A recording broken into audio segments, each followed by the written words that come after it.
Hello, today we're demonstrating the best-in-class isolation voltage of NVE V-Series 6 kV isolators. I'm Steve Shabuski, a high-voltage test engineer at NVE Corporation. Here's a schematic of the test electronics, which detects leakage current and partial discharge. We test isolation with all of the pins on each side of the isolator tied together. We use so-called method B1 under VDE 0884, which is how 100% of the parts are tested. And we're using the newest and most stringent standard, IEC 60747-17, which doesn't allow any pauses between test phases.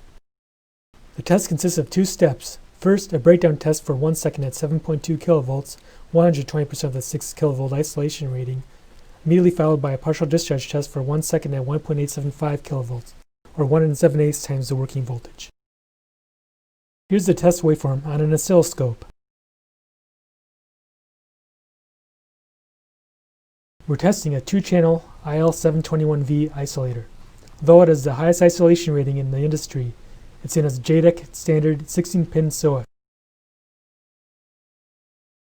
The HiPod tester has been set up to the test voltages, and I'll start the test. The HiPod tester shows the device passes the breakdown test. On the scope we see that partial discharge occurs during the high voltage breakdown test, and is extinguished when the voltage is reduced for the partial discharge test. NVE offers a full line of channel configurations for V-Series isolators, all with best-in-class features including best-in-class isolation voltage, as we've seen, best-in-class common mode transient immunity, best-in-class barrier life, and compact industry standard packages. Here are links to more information.